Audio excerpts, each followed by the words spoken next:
से ऐसे हाफिज नूर साहब, क्या आपको भी लगता है कि नहीं करना चाहिए? बहुत से लोग हैं सताए हुए आस पड़ोस में, उनकी मदद क्यों करें?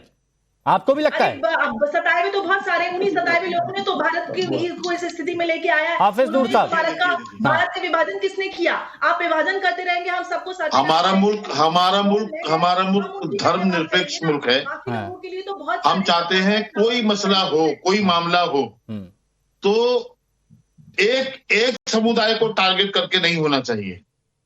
यहां पर आपने मुसलमान छोड़ क्यों दिए? क्या वजह है? आप मुसलमान छोड़ के और आप ऐलान कर रहे हैं कि फला आएगा। मुसलमान क्यों नहीं आएगा फिर भाई?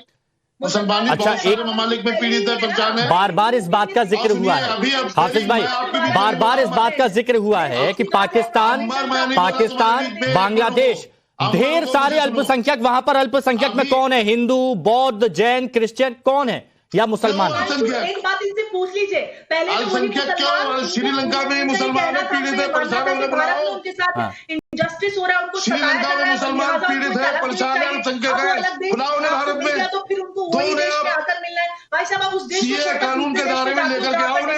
होती है, फिर आपको शरिया मतलब अभी अंबर ने कहा कि पाकिस्तान इस्लाम के नाम से ले लिया। किसने लिया भाई? इस्लाम के नाम पे हमने तो नहीं लिया। हम तो मौलाना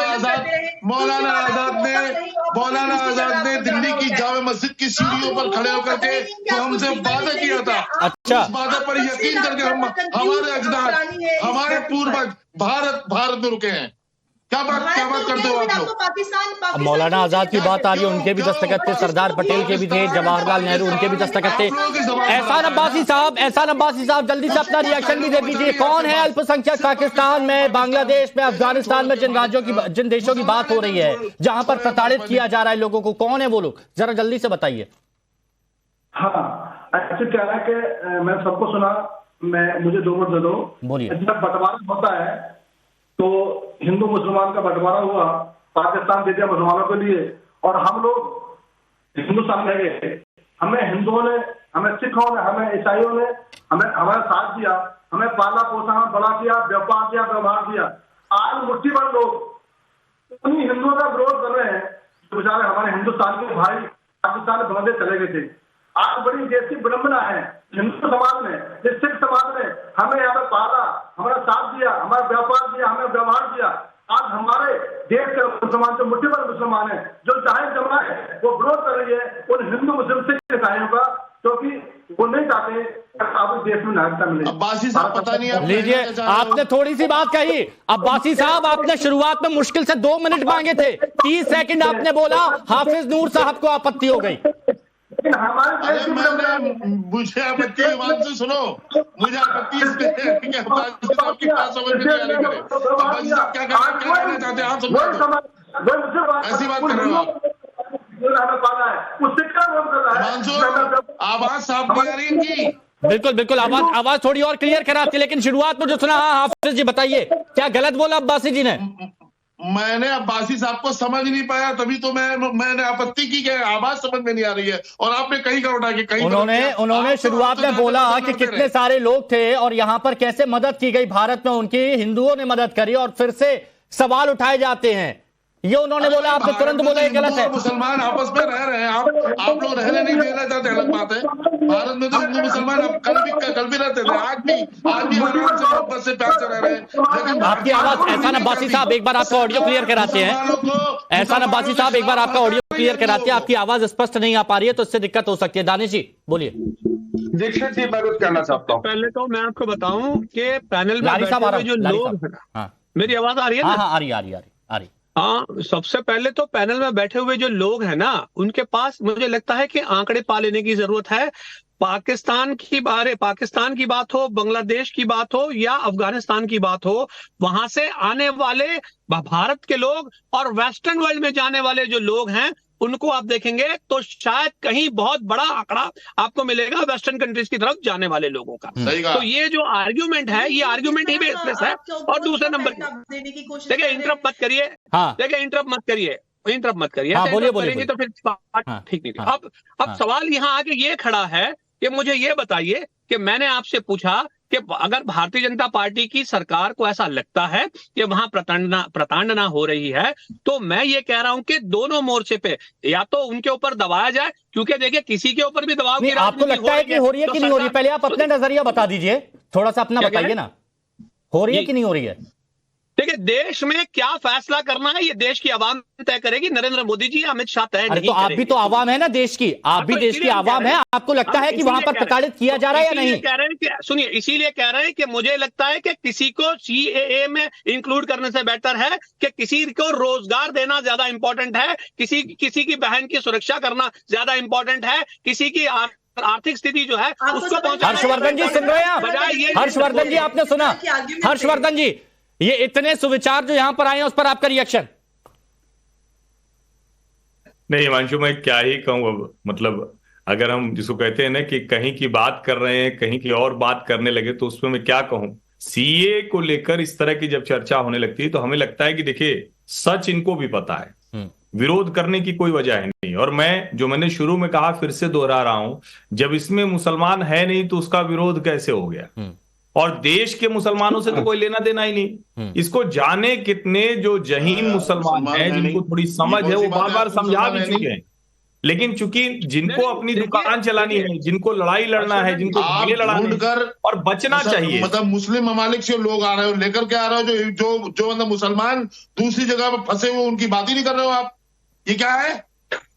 साफ बोल रहे हैं श्री अमित शाह जी के 2024 से पहले इसको लागू करना है। क्या है 2024 में बताने के लिए कुछ नहीं है उनके पास।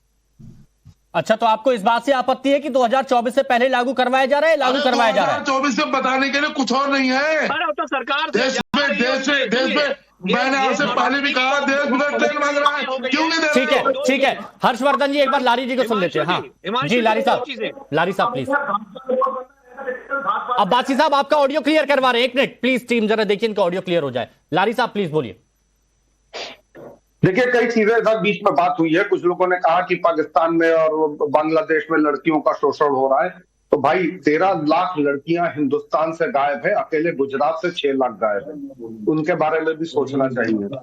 दूसरी बात कह रहे हैं कि साहब वहां पे बड़ा शोषण हो रहा है, चलिए मान लेते हैं शोषण हो रहा है। वो कहता है कि कश्मीर में शोषण हो रहा है, तो उनकी भी बात माननी पड़ जाएगी। अगर हम उनके देश, अच्छा, मतलब आप अपने देश के लोगों की बात नहीं मानेंगे? मेरी बात सुनिए ना, आप इस देश में रहते हुए इस देश की बात नहीं मानेंगे। आप यहाँ पर क्या कह रहे हैं कि कश्मीर में भी शोषण हो रहा है? थोड़ा तो लारी साहब देखिए ना, हैं? हाँ, तो उनकी भी बात मान लेते हैं। आप ये कह रहे हैं, आप ये कह रहे हैं उनकी भी बात मान लेते हैं। मैं कह रहा हूं, आप रिवाइंड करके सुनिए। वो कहते हैं कि क्या नाम है, यहाँ पे शोषण हो रहा है कश्मीर में, तो क्या उनकी बात मान ली जाएगी? मैं ये कह रहा हूं। दूसरी बात, अभी 2 लड़के अमेरिका में मारे गए, अमित शाह जी ने उस पर क्या कहा, प्रधानमंत्री ने क्या कहा, हमारे विदेश मंत्री ने क्या कहा? कोई कुछ नहीं, कोई एक बयान तक नहीं, एक सिंपल सी लाइन तक नहीं आई। लेकिन यहां से जो 6,70,000 लोग पर ईयर देश छोड़ के गए हैं 2014 से, उनके बारे में भी बात कर लो भाई। उनके वो क्यों छोड़कर भागे? वो मोदी योगी की वजह से छोड़कर भागे, वो यहाँ की व्यवस्था की वजह से, यहाँ के तमाशों की वजह से देश छोड़कर भागे।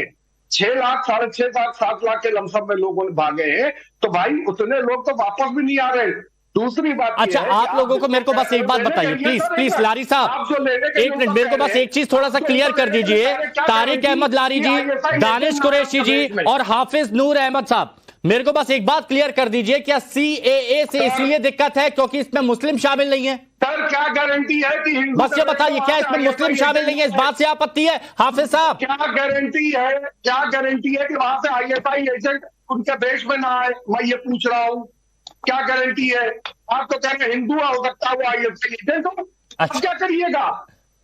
मतलब हमारी जो एजेंसियां हैं वो ऐसे ही बैठी हैं, जब पूरी जांच पड़ताल के बाद, सारे पहलुओं के बाद, एक लंबी प्रोसेस के बाद किसी को नागरिकता अगर दी जाएगी, ठीक है, वाह, मतलब ये देखिए कि विरोध करना है तो कोई ना कोई जरिया तो यहाँ पर ढूंढ लिया जाएगा। अच्छा मुद्दा उठाया, देश की सुरक्षा की बात है। ठीक है, देश की सुरक्षा की बात है। एक और, क्या इसमें गलत है? हर्षवर्धन जी, मेरे को ये बताइए, क्या ये सब लोग ऐसे ही बैठे हैं कि किसी को भी अगर नागरिकता दी जाएगी तो देखा जाएगा कि कौन है क्या नहीं है, या फिर ऐसे कि आइए चलिए ले लीजिए? ये विरोध का तरीका मेरे को समझ नहीं आया। मुझे तो बड़ा अच्छा लग रहा है, मुझे बड़ा अच्छा लग रहा है कि लोगों को कितनी तरह की चिंताएं हो रही हैं, और अच्छा है कि ये सारे लोग इतने समझदार हो जाने से हो रहे हैं धीरे धीरे, मुझे तो इसी पे अच्छा लग रहा है। भारतीय नहीं है। हिमांशु, थोड़ा सा हम इस तरह से बहस नहीं कर सकते। नहीं, मैं इसीलिए मेरी भी कोशिश ये रहती है कि करके बोले थे कि कितने शुरुआत में कितने अच्छे तरीके से बात चल रही थी ना। अब पॉइंट आप लोगों ने उठाए, मैं तो ये जानना चाह रहा था कि आपत्ति किस बात से है, दानिश भाई को, लारी जी को, हाफिज नूर को, क्या सिर्फ इसमें मुस्लिमों को शामिल नहीं किया, यही बात है एक? त्रिपाठी जी, ये बात है क्या जवाहरलाल नेहरू ने कहा था कि इसमें मुसलमानों को शामिल नहीं किया जाएगा? रुकिए ना, ये आपने पॉइंट उठाया, त्रिपाठी जी से जवाब ले लेता हूं। क्या यही एक पॉइंट है जो विरोध का मुख्य उद्देश्य है? त्रिपाठी जी